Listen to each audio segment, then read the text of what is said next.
Olá, queridos, tudo bem? Graça e paz. Seja muito bem-vindo aqui ao meu canal nesse dia de hoje. Estamos gravando mais um vídeo da série Os Evangelhos, mais precisamente o Evangelho de Mateus, capítulo de número 4, é o capítulo que vamos estudar hoje neste vídeo. Eu quero te agradecer a você que tem acompanhado a gente aqui nos vídeos anteriores, nos capítulos anteriores. Deus tem feito coisas grandes, as pessoas têm aprendido a palavra, muita gente comentando, muita gente compartilhando, né? E dando ali o seu testemunho da sua experiência em aprender sobre os evangelhos, a vida de Jesus, sob a ótica de cada evangelista. Nesta série de mensagens, vamos estudar capítulo por capítulo sobre os evangelhos. Evangelho de Mateus, Evangelho de Marcos, de Lucas e de João. E eu quero aqui convidar você a não perder nenhum vídeo dessa série, porque está incrível. Olha, fique até o final desse vídeo, que eu tenho um convite especial para você logo no final do capítulo 4 aqui, ainda neste vídeo, tá bem? Você que está estudando comigo, que está acompanhando comigo os evangelhos, pegue a sua Bíblia, pegue o seu caderno de anotações, pegue a sua caneta e vamos para o capítulo de número 4 do Evangelho de Jesus, segundo escreveu o evangelista Mateus. E no capítulo 4, nós vamos estudar dois eventos extremamente importantes no ministério de Jesus, tá? Abra aí sua Bíblia comigo, vamos lá no capítulo de número 4, tá? Nós temos dois eventos. O primeiro evento é o evento da tentação de Jesus, tá? O segundo evento é o chamado dos primeiros discípulos. Isso sob a visão e a ótica do evangelista Mateus. É importante lembrar que esses dois textos, essas duas histórias, também estão registradas em outros evangelhos, tá bem? No caso, por exemplo, da tentação de Jesus, está registrada também pelo evangelista Lucas, lá no capítulo 4, versículo 1, ao versículo de número 13. E também, né, os primeiros discípulos, a chamada dos primeiros discípulos, também está registrada em Marcos, capítulo 1, versículo 14, está em Lucas 4, 14 também, aliás, isso mesmo, 4, 14, e 5 e 1 também vai falar um pouco sobre a chamada dos primeiros discípulos, tá bem? Então, vamos tratar esses dois assuntos hoje. Mas antes de nós iniciarmos aqui, eu quero convidar você que ainda não é inscrito aqui no canal a se inscrever no canal, tocar o sininho para que você seja notificado todas as vezes que nós liberarmos um conteúdo novo aqui, tá bem? Lembrando que os nossos conteúdos geralmente estão sendo liberados semanalmente, tá bom? 2 vezes por semana, são 2 capítulos por semana. Você não pode ficar de fora, então acione o sininho para que você fique atualizado. Tá bem? E também não deixe de deixar aí um like para que o YouTube entenda que o nosso conteúdo é relevante e ele entregue para mais pessoas também. Tá bom? Então vamos lá. Vamos ler o capítulo de número 4, versículo por versículo. Vamos entender o que está acontecendo aqui, tá bem? E comentar também. Tá bom? Vamos lá.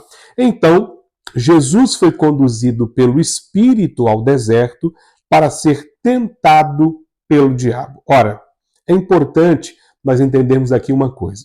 Após o batismo, que é o capítulo de número 3, que nós estudamos no vídeo passado, na aula passada, Jesus é conduzido pelo Espírito para o deserto com a finalidade de ser tentado pelo diabo. É importante nós entendermos o seguinte: Espírito aqui está escrito com a letra maiúscula, apontando para o Espírito de Deus, ou o Espírito Santo. Ou seja, Jesus sai do batismo, o Pai se declara em alto e bom som que Jesus é o Filho a quem ele tem prazer, e o Espírito de Deus conduz Jesus para o deserto, para ser tentado pelo diabo. Porque dentre a missão que Jesus vem para realizar na terra, uma delas é vencer o diabo na sua própria carne. Ok? É importante você entender que Jesus aqui, essa tentação de Jesus, ele não foi tentado como Deus, porque Deus não pode ser tentado. Ele foi tentado como homem, porque a sua natureza divina e a sua natureza humana coexistiam simultaneamente. Isso aqui é muito importante nós entendermos, ok? Então, o Espírito de Deus conduz Jesus ao deserto com a finalidade de ser tentado pelo diabo ou pelo tentador, né? Aquele que acusa, aquele que vem para tentá-lo, a fim de fazê-lo cair em erro. Porque até então, o diabo entendia que Jesus ainda não era o Messias que estavam esperando. Aliás, ninguém tinha certeza que Jesus era o Messias, muito menos os demônios, muito menos o diabo. O fato é que Jesus tinha características relacionadas ao seu propósito e, com base nas Escrituras, tudo indicava que Jesus era o Messias. Mas perceba que as perguntas que o tentador vai fazer a Jesus indica uma certa dúvida naquilo que ele achava que Jesus fosse o Messias. Isso nós vamos ver versículo por versículo aqui, ok? O verso 2 diz assim: e tendo jejuado 40 dias e 40 noites, depois teve fome. E chegando-se a ele o tentador, lhe disse, ou seja, vamos lá, Jesus sai do batismo, é conduzido pelo Espírito ao deserto para ser tentado, então Jesus vai jejuar durante 40 dias e 40 noites. É importante nós entendermos isso aqui, porque a tentação não ocorre nos 40 dias, a tentação ocorre no final dos 40 dias. Tendo já jejuado 40 dias e 40 noites, então se aproximou dele o tentador, ok? Primeiro, ponto aqui que eu quero falar sobre o jejum de Jesus. Foi um jejum de 40 dias e 40 noites. Jesus então é conduzido, e nesse momento que ele é conduzido, o tentador se aproxima dele após os 40 dias de jejum, ok? Jesus jejua, após 40 dias, o tentador se aproxima com uma proposta. Se tu és o Filho de Deus, manda que essas pedras se tornem pães. Ora, veja a dúvida na pergunta do tentador. Se tu és o Filho de Deus, prova. Prova para mim que você é ele. Prova para mim fazendo o quê? Fazendo milagres. Em outro tempo, em outrora, acho que no capítulo 16, Jesus vai dizer a respeito dos fariseus e os saduceus, 16 do próprio evangelista Mateus. Vai dizer assim: uma geração perversa me pede um sinal, e eu vos darei um sinal, o sinal do profeta Jonas. O que eu estou querendo dizer? Estou querendo dizer que essa história de querer sinal para crer que Jesus é o Messias é uma síndrome do diabo, é uma síndrome maligna, é uma dúvida que introduz um pensamento maligno, porque quem quer prova de que Jesus é o Filho de Deus é o diabo, e assim aqueles a qual suas mentes e corações são dominadas pelo diabo estão sofrendo com a incredulidade, porque fé, crer em Jesus, é acreditar mesmo sem ver. Quem tem fé acredita mesmo sem provar disso, para que possa, então, a partir daí, provar de algo sobrenatural. O diabo quer uma prova, o tentador quer uma prova, e Jesus lhe dá uma resposta. Ali Jesus poderia muito bem transformar as pedras em pães, para que ele mesmo pudesse se alimentar. Isso é verdade, mas Jesus lhe dá uma resposta e diz assim: ele, porém, respondendo, disse, está escrito, nem só de pão viverá o homem, mas de toda a palavra que sai da boca de Deus. Primeira coisa que a gente precisa entender é que o ministério de Jesus nunca foi para benefício próprio. Jesus poderia ter transformado aquelas pedras em pães e assim ter suprido a necessidade da sua carne, do seu corpo. Mas o ministério de Jesus não tem esse intuito de suprir a sua própria necessidade.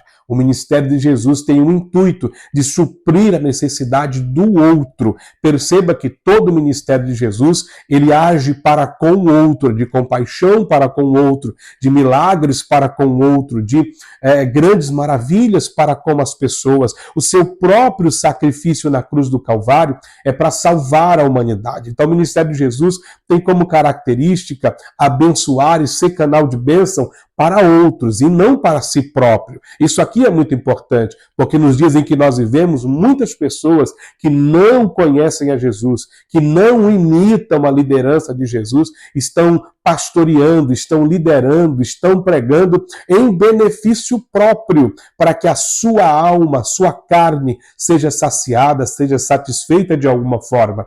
Mas Jesus aqui está nos ensinando e dizendo, não é sobre mim satisfazer, é sobre ser canal de bênção para outras pessoas, ok? Então Jesus destrói o argumento do diabo, do tentador, dizendo que nem só de pão viverá o homem, mas de toda palavra que sai da boca de Deus, fazendo alusão a um texto que está lá em Deuteronômio, né? E é interessante porque o tentador ele não desiste, ele tenta a primeira e ele vem na segunda investida.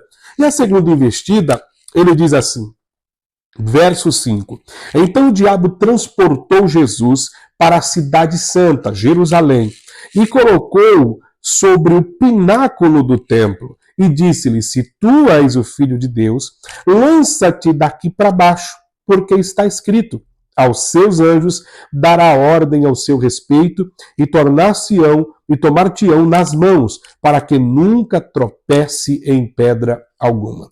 Primeira coisa que nós precisamos entender aqui dentro desse aspecto que nós lemos, desse texto que nós lemos, é que o diabo transporta Jesus para a cidade santa, Jerusalém, e o coloca no pináculo do templo, aonde o sumo sacerdote servia, aonde os sacerdotes serviam, aonde a religião judaica da época predominava, faziam seus cultos, recebiam ali as suas ofertas e assim por diante. Trabalhavam em torno de um, entre aspas, reino de Deus. Mas o fato é que o diabo tinha acesso ao pináculo do templo.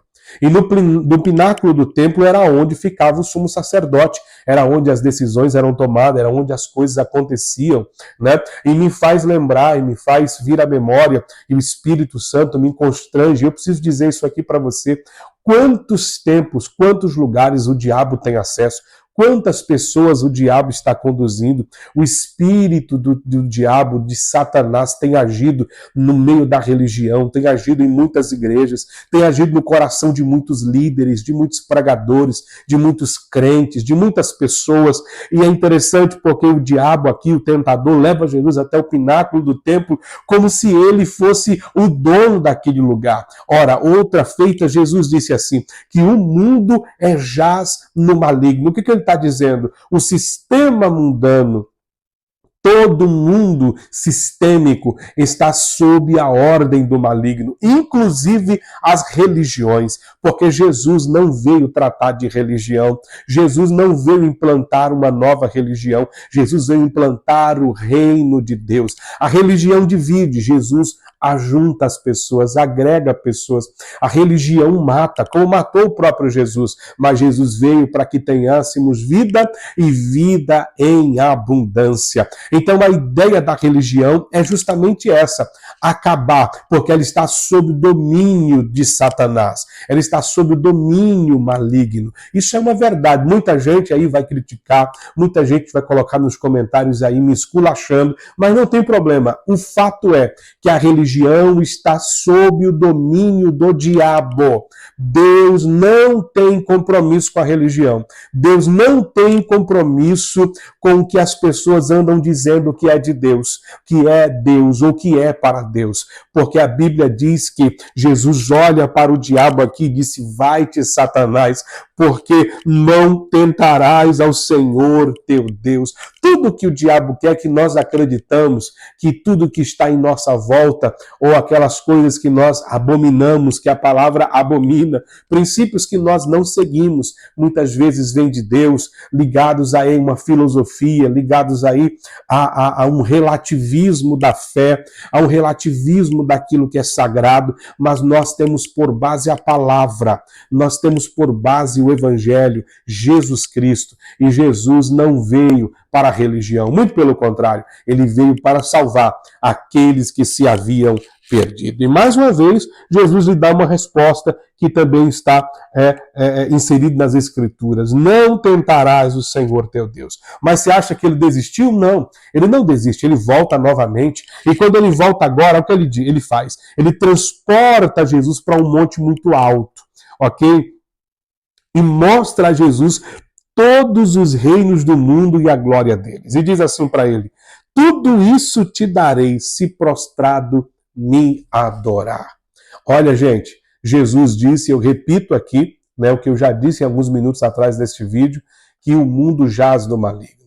O reino do mundo está sob o domínio do maligno. Quando Adão peca, ele pega a escritura da terra e entrega na mão do diabo, porque o salário do pecado é a morte. E todos têm que pagar o preço, todos têm que pagar o salário do diabo, que é a morte, porque todos são pecadores, mas a Bíblia diz que Jesus Cristo veio para desfazer toda a obra do diabo, ele pagou o preço por nós, e agora não estamos mais sob a ameaça, sob o jugo de Satanás, estamos sob agora a graça redentora e salvadora de Jesus sobre a nossa vida. Ele olha para Jesus como quem diz, corta o caminho, você vai sofrer muito, você vai chorar muito, você vai ser escarnecido, pega atalho, é só me adorar que eu te entrego tudo. Você não precisa cumprir o propósito do Pai. Quantas pessoas estão rejeitando o propósito de Deus por conta de um atalho que o diabo tem oferecido para elas, através da fama, do dinheiro,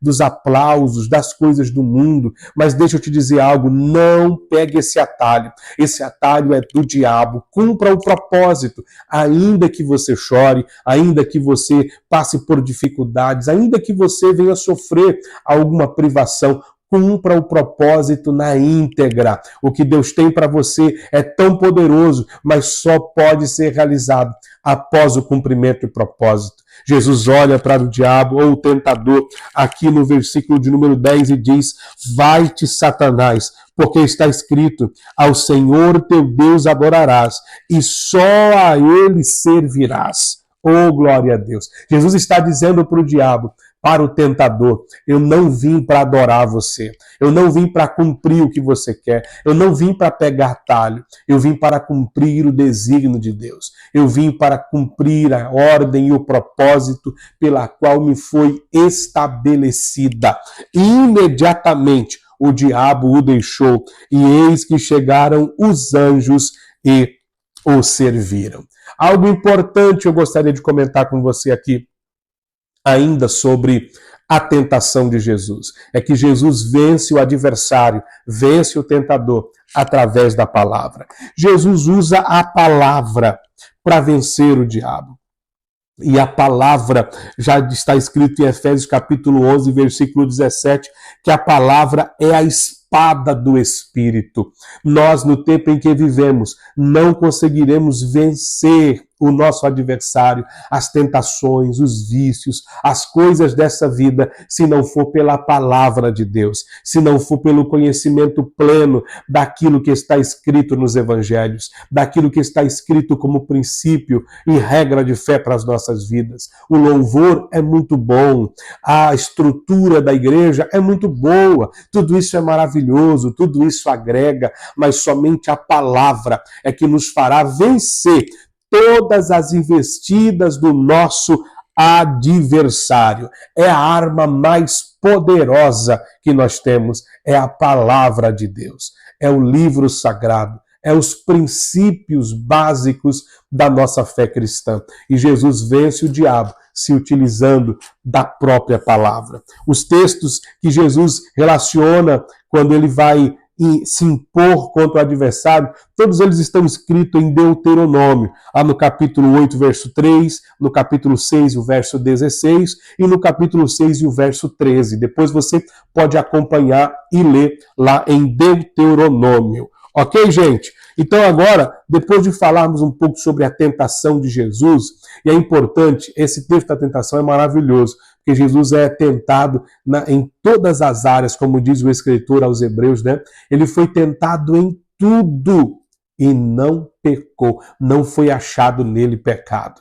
Oh, glória a Deus, foi tentado na concupiscência da carne, na soberba da vida, naquilo que ele vem fazer como seu propósito, mas ele não pecou, ele não negou o seu propósito, nem o seu Deus. Isso aqui é maravilhoso, isso aqui é lindo, e nós precisamos entender e tomar isso como exemplo para as nossas vidas. Agora, a partir do verso de número 12, nós vamos ver que Jesus na Galileia, ele chama os seus primeiros discípulos, tá bem? Também está relacionado e também mencionado nos outros evangelhos esses acontecimentos, ok? Em Marcos 1:14, Lucas 4:14 e 5:1. Agora, o verso de número 12 diz assim: Jesus, porém, ouvindo que João estava preso, voltou para a Galiléia e, deixando Nazaré, foi habitar em Cafarnaum, cidade marítima, nos confins de Zebulon e Naftali, para que se cumprisse o que foi dito pelo profeta Isaías: a terra de Zebulon e a terra de Naftali, junto ao caminho do mar, além do Jordão, a Galiléia das nações. O povo que estava assentado em trevas viu uma grande luz, e os que estavam assentados nas regiões e sombra da morte, a luz raiou. Isso aqui, mais uma vez, eu reforço dizendo que, como Mateus escreveu para os seus contemporâneos, para provar a realeza de Jesus, para provar que Jesus é o Messias das Escrituras, ele, mais uma vez, menciona o fato de Jesus voltar para as terras de Cafarnaum, ok? Refere-se à profecia de Isaías, cumprindo-se ali mais uma vez esta profecia, mostrando que Jesus é o Messias das profecias, ok? Verso 17. Então Jesus começou a pregar e dizer: arrependei-vos, porque é chegado o reino dos céus. Perceba que a mensagem de Jesus é muito parecida com a mensagem de João. Aliás, a mensagem do reino é uma só, né? Arrependei-vos, porque é chegado o reino de Deus. Verso 18, Jesus, andando junto ao mar da Galileia, viu dois irmãos, Simão, chamado Pedro, e André, os quais lançavam as redes ao mar, porque eram pescadores. E disse-lhes: vinde após mim, e eu vos farei pescadores de homens. Então eles, deixando as redes, seguiam-no, e adiantando-se dali, viu outros dois irmãos, Tiago, filho de Zebedeu, e João, seu irmão, num barco com Zebedeu, seu pai, consertando as redes, e o chamou. E eles, deixando imediatamente o seu barco, o seguiram. Ainda, vamos continuar lendo aqui o verso 23. Jesus percorria toda a Galileia, ensinando nas sinagogas, pregando o evangelho do reino e curando todas as enfermidades e moléstias entre o povo. A sua fama correu por toda a Síria, traziam todos os que padeciam, acometidos de várias enfermidades e tormentos, e os endemoniados, os lunáticos, os paralíticos, e eles os curavam. E seguiam ele uma grande multidão da Galileia, de Decápolis, de Jerusalém, da Judéia e da além do Jordão. Bom, gente, vamos lá, vamos comentar um pouco sobre isso aqui. Mateus, ele vai especificar, não de forma tão detalhada, tá bem? Não de forma tão detalhada sobre esse chamado desses apóstolos, desses discípulos ainda, ok? Eles ainda não eram apóstolos, ainda foram chamados primeiro como discípulos, né? Ele retrata ali o chamado de 4 dos discípulos, 4 dos 12.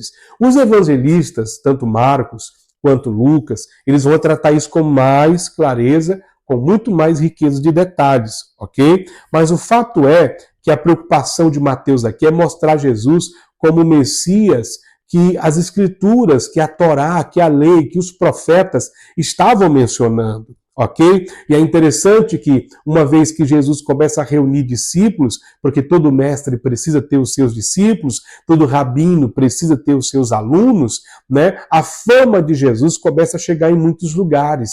E à medida que a fama de Jesus chegava em muitos lugares por conta do evangelho do reino que ele pregava, e o evangelho de Jesus também havia sinais que acompanhavam. Então, levavam-se a ele todo tipo de enfermo, e a Bíblia diz que Jesus os curava. Porque o evangelho do reino, ele vem acompanhado de sinais. O evangelho do reino vem acompanhado de maravilhas. O evangelho do reino vem acompanhado de milagres. Deixa eu dar um conselho para você que é pregador. Deixa eu dar um conselho para você que é pastor. Deixa eu dar um conselho para você que almeja o ministério. O seu ministério precisa ser acompanhado de sinais, porque os sinais seguirão aqueles que crerem. Nós que somos pregadores do evangelho, nós que somos pastores de igreja, nós que somos liderança, precisamos em nossa vida ter sinais e maravilhas, Para quê? Porque ele precisa acompanhar o reino de Deus. Esses sinais precisam acompanhar a nossa pregação, precisa acompanhar o evangelho que nós estamos dispostos a pregar, ok? E é isso que vai fazer com que as pessoas se acheguem, porque eles precisam ver algo de Deus, eles precisam ouvir algo de Deus. E isso é maravilhoso. Quando nós assim fizermos, seguindo os passos de Jesus, teremos muito mais êxito na pregação do Evangelho. Bom, gente, esse foi o capítulo de número 4 do Evangelho de Mateus. Óbvio que nós estamos de forma muito simplória aqui, tá bem? Muito simples, esboçando aqui, comentando com você os Evangelhos. É claro que se nós fôssemos aqui parar para nos aprofundar de fato aqui no Evangelho, nos Evangelhos, irmão, não ia dar conta de fazer vídeo, não ia dar conta de escrever livros e assim por diante, porque é muito profundo os Evangelhos. Quando nós entendemos os Evangelhos, nós compreendemos o DNA do reino de Deus, do reino dos céus, ok? Obrigado você que ficou comigo aqui até o final desse vídeo, tá? Não esqueça de comentar, de deixar o seu like, de compartilhar, de apertar o sininho, de se inscrever no canal. E eu quero convidar vocês para que essa semana que vem agora, tá? Nós vamos falar sobre o Sermão do Monte. Serão 3 vídeos sobre o Sermão do Monte, a base do ministério de Jesus. O DNA do reino de Deus é o Sermão do Monte. Vai ser fantástico. São 3 capítulos, você não pode perder, você não pode ficar de fora. Então já aciona aqui o sininho para que você possa ficar por dentro de todo o conteúdo. Sermão do Monte é o próximo vídeo que nós vamos fazer, capítulo de número 5, 6 e 7. Não fica de fora, acompanha, compartilha em nome de Jesus. Deus te abençoe, fique com Deus, até a próxima.